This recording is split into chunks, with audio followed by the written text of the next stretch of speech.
Betapa dahsyatnya Anies Baswedan tidak berpartai, tetapi ia bisa membuat 3 partai politik plus 1 partai baru mendukungnya. Bahkan 3 partai itu menyerahkan pemilihan cawapres kepada Anies itu sendiri. Kok bisa begitu?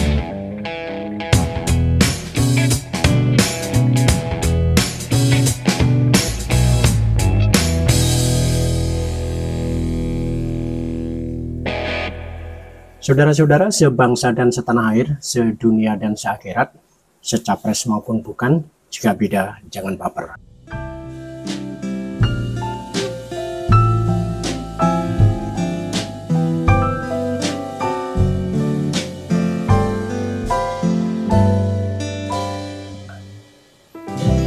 Kehebatan Anies yang tidak berpartai itu sekaligus menunjukkan betapa partai-partai politik tidak mempunyai kader yang dianggap layak menjadi pemimpin nasional.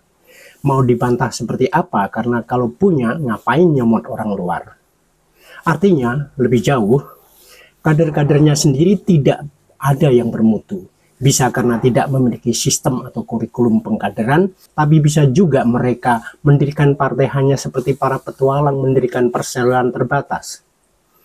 Karena kalau mereka beralasan bahwa partai terbuka, bahwa kawah Candro di Muko seorang calon pemimpin bukan hanya di partai, lah ngapain dibela-belain mendirikan partai politik? Ideologinya apa? Visinya apa? Kalau yang dipunyai hanya misi politik dengan strategi dan taktik politik berdasarkan peluang dan kesempatan, maka partai politik itu memang hanya sebatas perdagangan politik.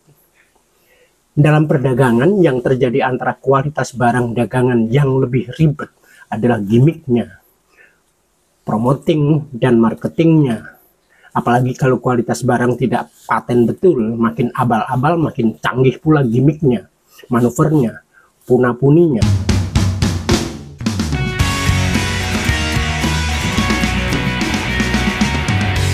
Tentu tidak dengan satu kemungkinan, ada banyak kemungkinan bagaimana atau mengapa seorang yang tidak berpartai bisa mendapat dukungan sedemikian rupa.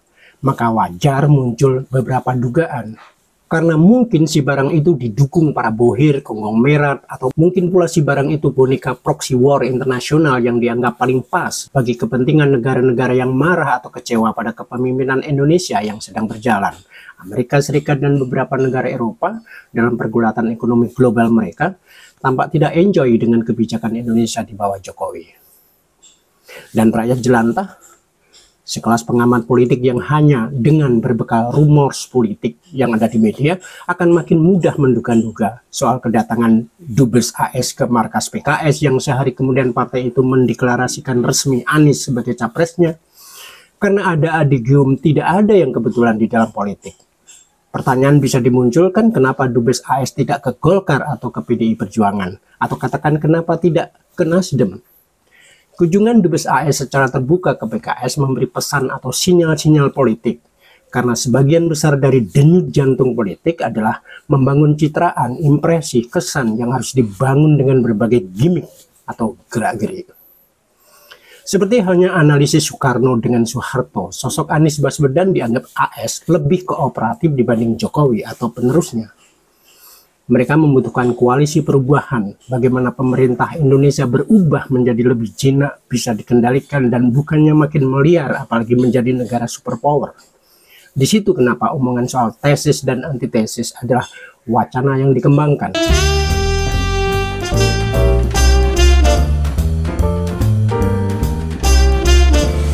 Demikianlah jika sistem politik kita yang bersifat elitis, di mana partai-partai politik hanya sebagai kendaraan politik para elitenya. Dengan sendirinya maka partai politik akan dikuasai para oligark. Mereka bisa terdiri atau mewakili banyak kepentingan, tetapi bisa dipastikan bukan kepentingan rakyat. Istilah oligarki hitam dan oligarki putih hanya permohonan maaf atas ketidakrelaan elit politik menjelaskan hegemoninya dalam membuat sistem politik yang menempatkan kedaulatan rakyat sebenar-benarnya.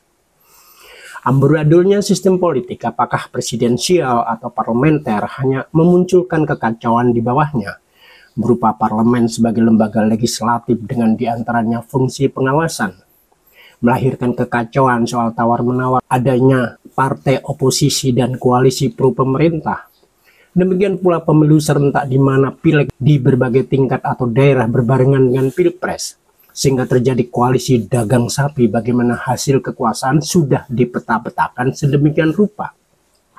Kerja belum apa-apa seperti disindirkan dalam puisi Khairil Anwar, tetapi sudah disepakati untuk siapa mendapatkan apa.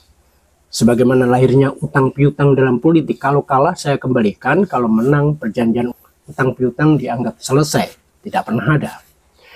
Karena dipastikan sudah akan terlunaskan dengan memegang kekuasaan dalam menentukan proyek-proyek ekonomi berbungkus nama pembangunan atau perubahan. Tidak penting perubahan konseptual atau perubahan itu sebagai alasan membuat proyek pembangunan.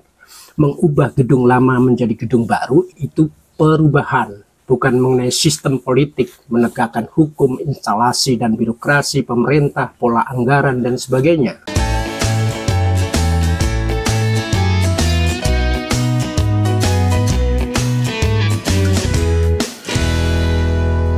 Penolakan sistem proporsional tertutup dan terbuka adalah juga salah satu bukti bagaimana partai politik Indonesia memang tidak dibangun atas kesadaran politik untuk membangun infrastruktur dan suprastruktur kepartean yang sehat. Istilah sekarang, ekosistem politik Indonesia sengaja tidak ditumbuhkan agar orang partai menjadi eksklusif, menjadi alat kekuasaan mereka tanpa harus mengajak serta rakyat sebagai subjek pelaku. Semakin elitis kepolitikan kita, semakin eksklusif dan delusifnya politikus kita. Partisipasi bisa mereka ubah menjadi sekedar mobilisasi. Akibatnya ke atas main duit, ke bawah juga main duit. PKS yang selama ini mengaku sebagai partai kader tak jauh berbeda dengan partai-partai lain akhirnya. Selain melahirkan watak diktator mayoritas, dalam dunia politik juga ada fenomena tirani minoritas. Tidak dalam pengertian persisnya, tetapi PKS dengan identitas ideologinya tentu lebih memilih proporsional terbuka. Dengan sistem itu bisa mencomot orang lain ketika pengkaderan di dalamnya tidak jalan atau tidak menemukan sosok internal yang mereka yakini kualitasnya. Namun ditolaknya sistem proporsional tertutup juga ada baiknya, karena kecuali PDI Perjuangan tidak ada partai yang siap dengan instalasi politik yang baik dan benar, tidak punya sistem pengkaderan, tidak punya kurikulum kepartean. Meskipun dengan proporsional tertutup juga di sisi lain memberi kesempatan siapa saja bisa mendirikan partai politik, karena mimpi yang paling absurd pun diyakini bisa diwujudkan dengan mendirikan partai politik, apalagi jika memiliki uang berlimpah, bukan untuk atau demi rakyat, melainkan untuk dan demi keselamatan posisinya dalam dinamika politik itu sendiri.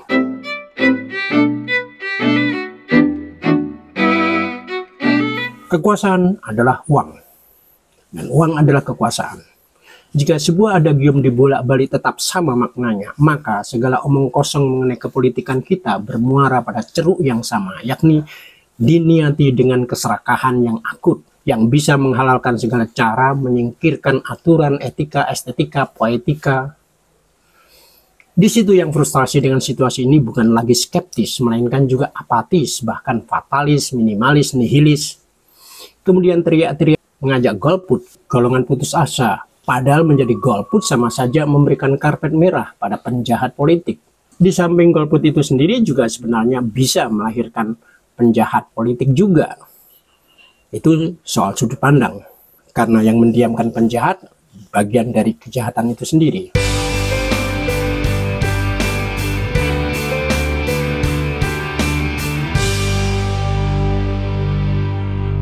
Karena sebagaimana sesanti Bung Karno, rakyat kuat, negara kuat.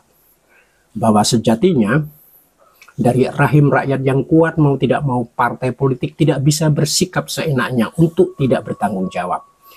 Mereka yang pintar mestinya mengajak yang lainnya juga agar pintar, dengan belajar bersama, agar jangan sampai yang sebenarnya benar dikatakan sebenarnya salah. Bukan justru mengakali, apalagi dengan perkataan mendungu-dungukan. Menyatakan yang salah sebagai tidak sepenuhnya benar, padahal totally sama sekali tidak benar. Hanya karena rakyat jelantah selama ini memposisikan dirinya pasif, diam, dan yang pasti gampang ditipu, tapi menolak disebut bodoh, maka akan selalu ada orang yang mendirikan partai politik untuk menipu.